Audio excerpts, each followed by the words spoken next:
പണി നിർത്തി പോവായോ അപ്പമാരെ? കത്തുണ്ടെങ്കിൽ വീട്ടിൽ കൊടുത്തിട്ട് പോയാ മതി. ആശക്കുട്ടിയുടെ ഗുളിയെ വാങ്ങി ഞാൻ വീട്ടിലെത്താ ഉച്ചവഴി. ആ CS നായർക്ക് ഒരു ലോഡ് കടലാസ് വരുന്നുണ്ടല്ലോ ദിവസവും. എന്താ മൂപ്പരുടെ ഏർപ്പാട്? ചെറിയച്ഛൻ എന്തൊക്കെയോ. അതാ വാസന്തി. വാസന്തി, ആശക്കുട്ടിയുടെ ഗുളിക ഇവിടെ വെക്കുന്നില്ല. ഇപ്പൊ പുതിയ നിയമമുണ്ടത്രേ. ഞാൻ സൈക്കിളെടുത്ത് കൂറ്റിനായിട്ട് പോയി നോക്കണമെന്ന് പറയാം ചെറിയമ്മേട്. ആ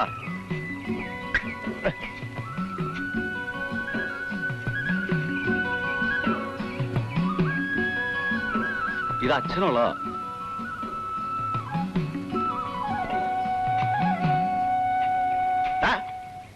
ഭാസ്കര, അരു മൂലം ചേർത്ത് വിടറാ. നീ എന്താ കാട്ടണേ? ഈ പോസ്റ്റ്മാനെ പറ്റി ഞാൻ ഒരു കംപ്ലൈന്റ് വിടുന്നുണ്ട്. അയാൾക്ക് തോന്നുമ്പോഴൊക്കെയാണ് ഡെലിവറി. അതാർക്കാ? ഒന്നേട്ടനാ.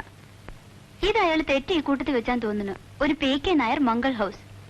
ഏതെവിടെങ്കിലും ഒരു മംഗൾ ഹൗസ്. ഇത് തന്നെ മുത്തച്ഛനുള്ളതാവും. തന്തയ്ക്ക് കത്തയക്കാൻ ആരാണാവോ? കൊണ്ടുപോയി കൊടുക്ക്. ചുതമില്ലാത്തവൻ അച്യുതൻ. ചുതം എന്ന് വെച്ചാല് നാശം. നാശമില്ലാത്ത ആളായതുകൊണ്ട് ഭഗവാനെ അച്യുതൻ എന്നും പറയും. മുത്തച്ഛനുള്ള കഥ. വല്ല നികുതി അടയ്ക്കാനുള്ള നോട്ടീസും ആവും. അപ്പുവിന്റെ കൈ കൊടുത്താ മതി. അതിന്റെ കണക്കും കാര്യങ്ങളും ഒക്കെ അവനെ അറിയൂ. അല്ല, ഇത് ആരുടെ കഥ? നോട്ടീസ് അല്ല. ചിലപ്പോ തെറ്റി വന്നതാവും. എനിക്കിനി വരാനുള്ളത് ചിത്രഗുപ്തന്റെ സമൻസാ. അതല്ലല്ലോ.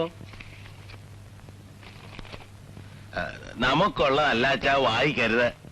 മൈ ഡിയർ അച്ചാച്ചൻ, you may be surprised too. 10-12 class നീയും പഠിച്ചതല്ലേ? ഇംഗ്ലീഷിലുള്ള എന്താ അച്ഛാ മലയാളത്തിലാക്കി പറ.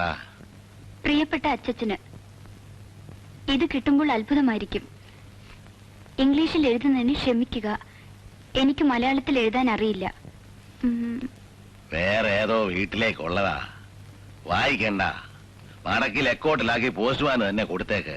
ഏതായാലും തുറന്നില്ലേ? ഞാൻ ആദ്യമായി അച്ചച്ചൻ എന്നെ പരിചയപ്പെടുത്തട്ടെ.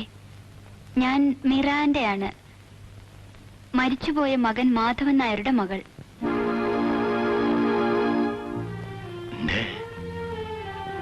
മാധവൻകുട്ടിയുടെ മകളോ?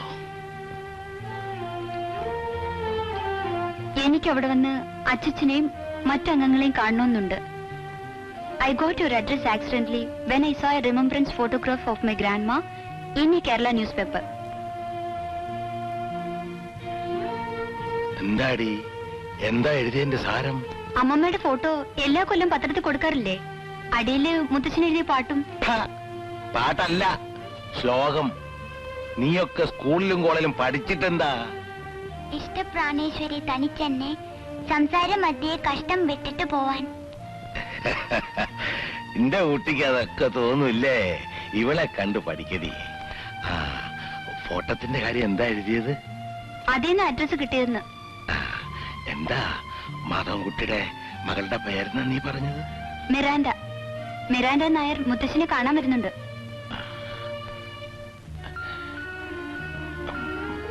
മിറാൻഡ.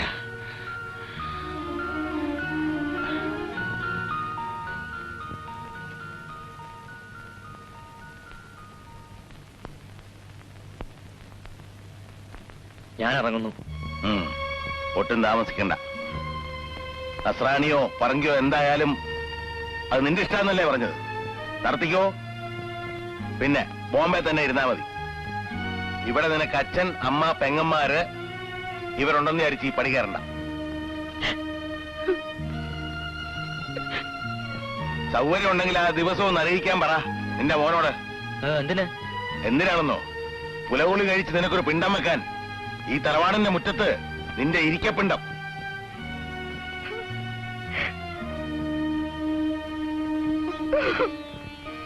മാളു, നീ ഇങ്ങനെ ഒരുത്തിനെ പെറ്റിട്ടില്ലാന്ന് വെച്ചോ. വേറെ ഞാൻ എന്താ പറയണ്ടേ? കടന്നു പോണേ.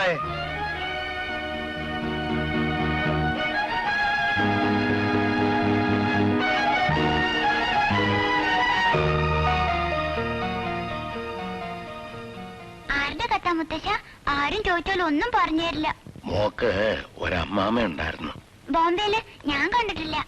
നീ ജനിക്കണേനൊക്കെ മുമ്പേ ഇവിടുന്ന് പോയതാ. നിന്റെ അമ്മയും അവനും തമ്മില് 1 വയസ്സും 3 മാസേ വ്യത്യാസമുള്ളൂ. അവൻ കുമ്പത്തില്, ഭാർഗവി മേടത്തില്. ഇപ്പൊ ഇല്ല, മരിച്ചു. ആര് വരുന്നു കത്ത്? ആ അമ്മാമ്മയുടെ മകള്. വലിയ കുട്ടിയാണോ? മിറാണ്ട എന്നൊക്കെ പേര് ക്രിസ്ത്യാനികൾക്കല്ലേ മുത്തശ്ശ?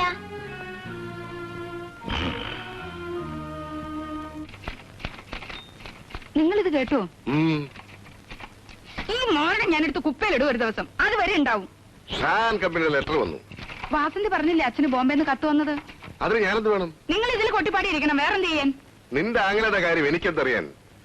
ടൈപ്പിസ്റ്റ് ആയിരുന്ന ഏതോ ചട്ടക്കാരിയെ കല്യാണം കഴിച്ച് ബോംബെയിലാണെന്ന കഥ തന്നെ ഞാൻ അറിയുന്നത് എത്രയോ കഴിഞ്ഞിട്ടാ.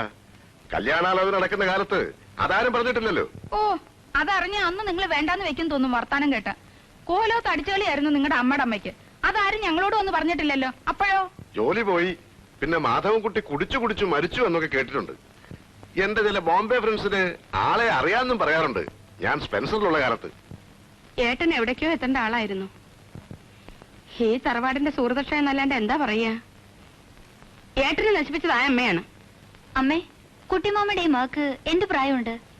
മരിക്കുമ്പോ ഒരു പെൺകുട്ടി ഉണ്ടായിരുന്നു എന്ന് പറഞ്ഞു കേട്ടിട്ടേ ഉള്ളൂ. ആർക്കപ്പൊ കൃത്യമായിട്ട് അറിയാ? നോക്കട്ടെ, 65. 66 ഞാൻ ബോംബെ ടൂർ. വെറുതെ കണക്ക് കൂട്ടി ബുദ്ധിമാനാവാൻ നോക്കണ്ട, പറഞ്ഞേക്കാം. മാധവേട്ടന്റെ കുട്ടി ഉണ്ടായിരുന്നോ ഇല്ലെന്ന് നമുക്കറിയില്ല. അറിയാതെങ്ങനെ? മിറാണ്ട എന്നായിരുന്നല്ലേ അമ്മേ പേര് തന്നെ? റെക്കാർഡും പ്രകാരം കുട്ടിയുണ്ടോന്ന് അറിയില്ലാന്ന്. റെക്കാർഡുമേലായിരിക്കും ഇനിയിപ്പൊ കളി. ഏതോ ചട്ടക്കാരിയെ വെച്ചോണ്ടിരുന്നേ കേട്ടിട്ടുള്ളൂ. കേട്ടുകഴിഞ്ഞ റെക്കാർഡല്ല. പഴയ ബി എക്കാരനെന്ന് പറഞ്ഞ് നടന്നാ മതി. ഇതിലൊക്കെയാ ബുദ്ധി വേണ്ടത്. നീ എന്തിനാ എന്നോട് ചന്ദ്രകാശം എടുക്കണ ഭാർഗവി? അച്ഛന്റെ കാലശേഷം എനിക്കും എന്റെ കുട്ടികൾക്കും അവകാശപ്പെട്ടതാ ഇപ്പൊ ഉള്ളതൊക്കെ. മാധവേട്ടന്റെ അവകാശം ചോദിക്കാൻ ആ പെണ്ണ് വരുന്നെങ്കിലോ? ഓ, അങ്ങനൊരു അത്യാവത്തുണ്ടല്ലേ, അതാലോചിച്ചില്ല.